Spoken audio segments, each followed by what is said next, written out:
خواہ وہ اس کا اظہار کریں یا نہ کریں۔ چند لمحوں کے بعد حوالدار منظور کو لیے ہوئے کمرے میں داخل ہوا۔ منظور کا چہرہ سوجا ہوا تھا، بائیں آنکھ پھول کر کپا ہو رہی تھی اور کھلنی مشکل تھی۔ میاں قادر بخش چند لمحوں تک بیٹے کو گھورتا رہا۔ اس بات کا اندازہ لگانا بہت مشکل تھا کہ اس کے دل کی کیا حالت تھی، کیونکہ اس کا چہرہ جذبات سے بالکل عاری تھا۔ پتر، تمہارا یہ حلیہ دیکھ کر بڑی خوشی ہو رہی ہے، اس نے طنزیہ لہجے میں کہا۔ ماں باپ یہی دن دیکھنے کے لیے اولاد کی پرورش کرتے ہیں۔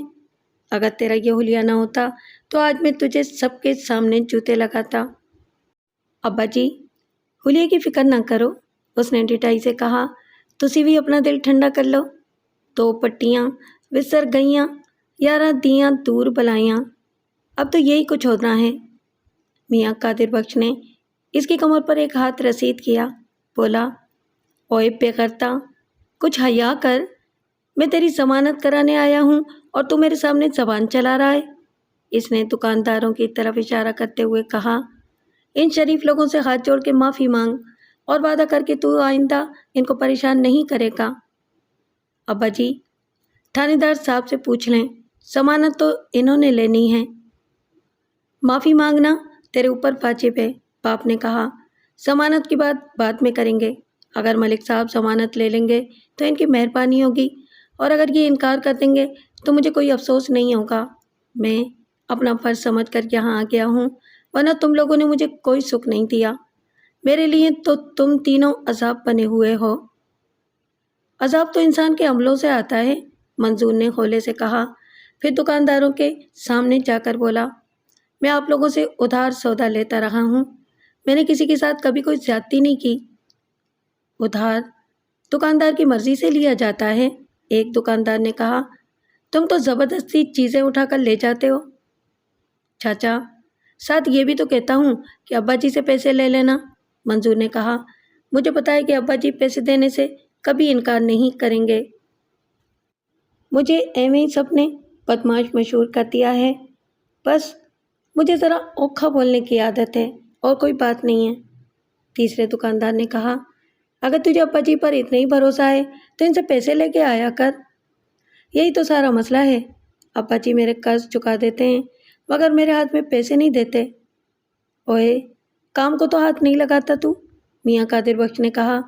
کاروبار کی تجھے پرواہ نہیں، میری کبھی خدمت کی نہیں تو نے، بات تو نہیں مانتا، صبح گھر سے نکلتا ہے اور آدھی رات کو واپس آتا ہے۔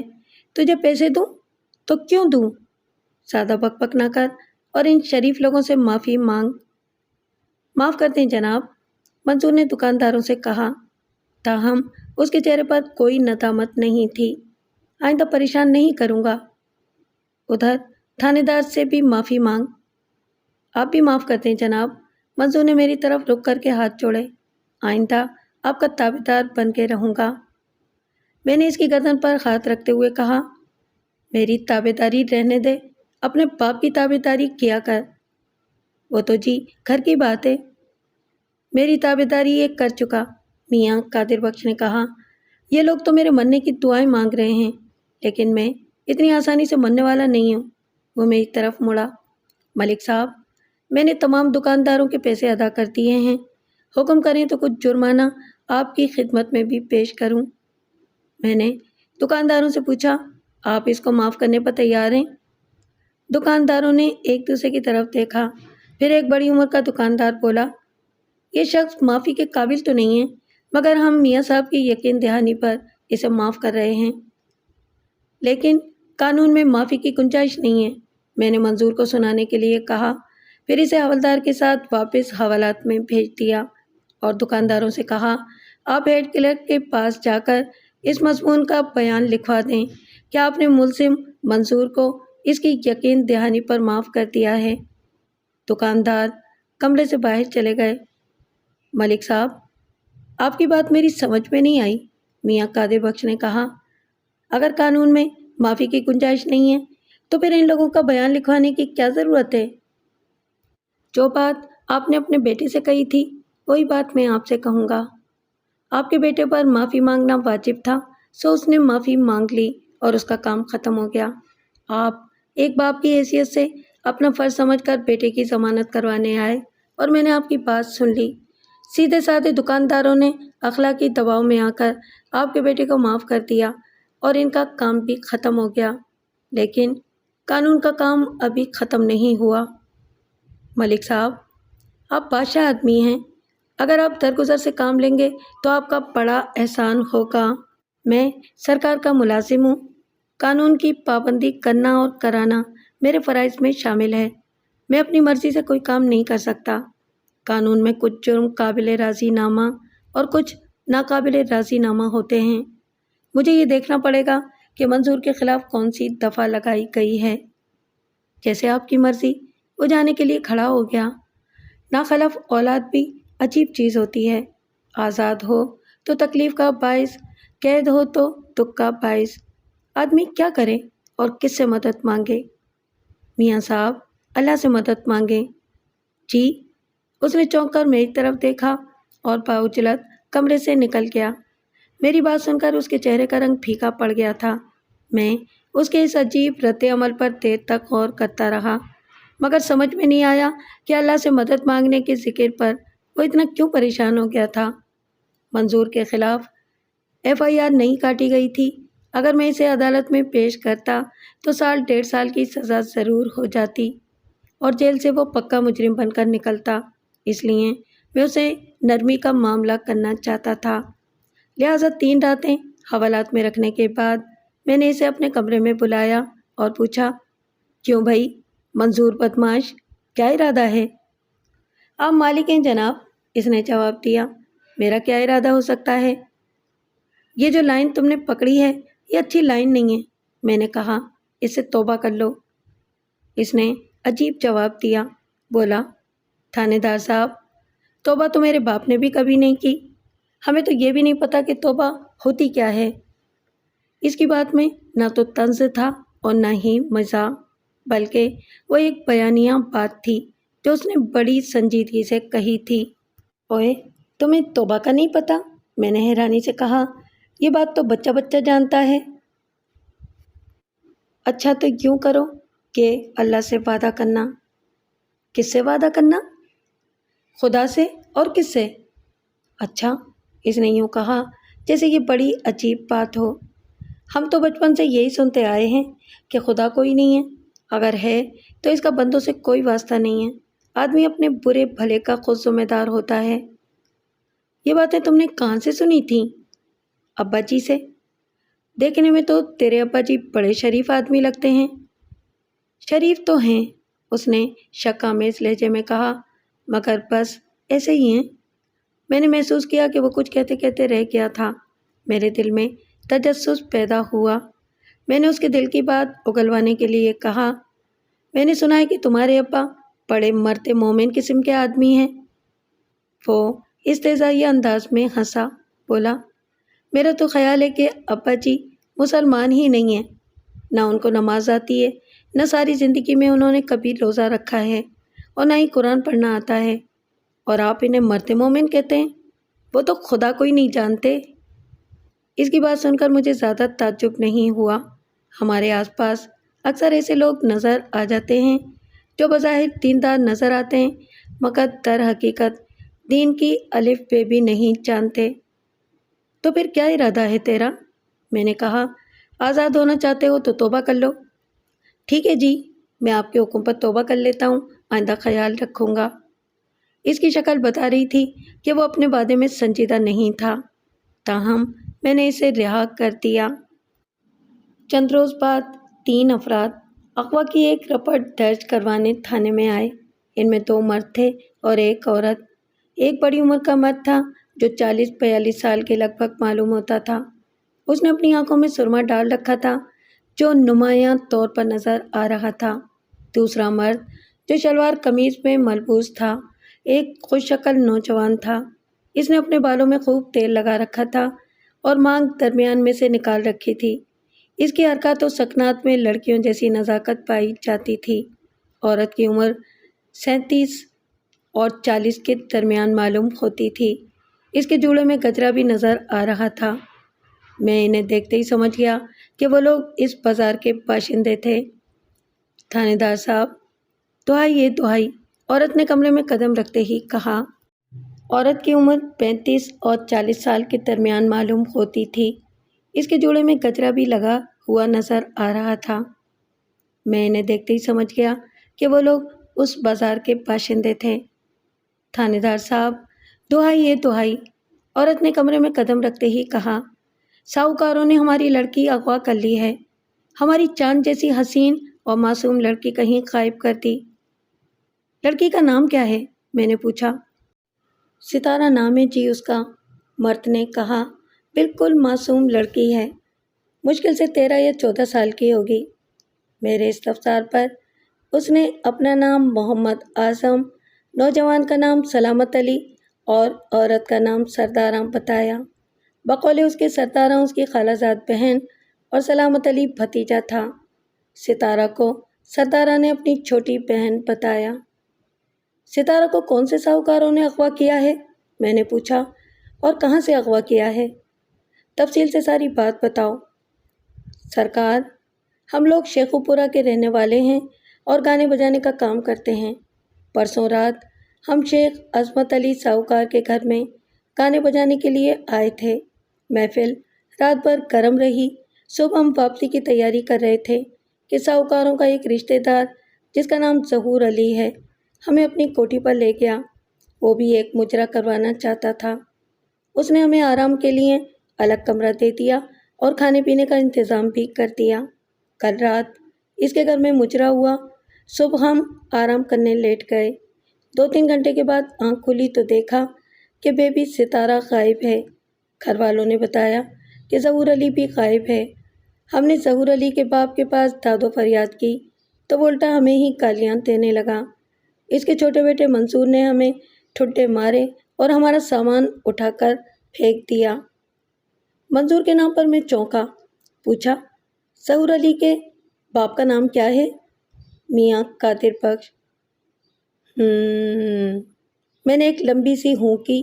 اس کا مطلب ہے کہ میاں قادر بخش کی اولاد ہمارے کام میں کافی اضافہ کرے گی۔ تم لوگ ہیڈ کلرک کے پاس جا کر رپورٹ درج کرواؤ۔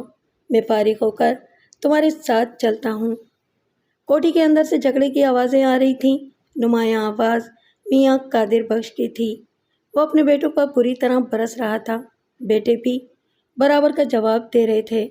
ہماری دستک کے جواب میں ایک ادھیڑ عمر ملازمہ نے دروازہ کھولا۔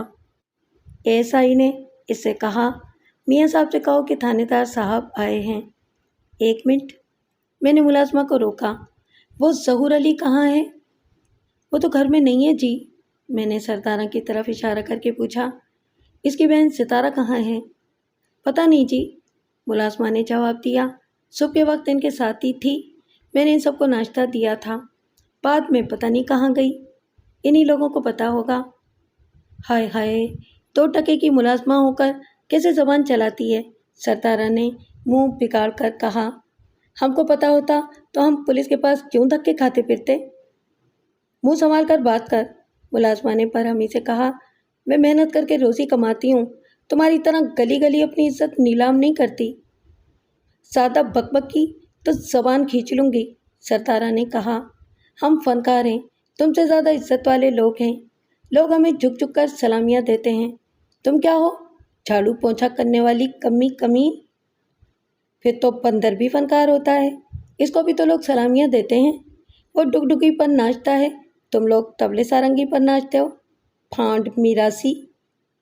دونوں عورتوں کے درمیان کچھ دیر تک مکالمے بازی ہوتی رہی۔ میں نے انہیں ڈانٹ کر چپ کرایا اور ASI سے کہہ کر سردارہ کو ایک طرف کرا دیا۔ پھر ملازمہ سے پوچھا، یہ اندر جھگڑا کس بات پر ہو رہا ہے؟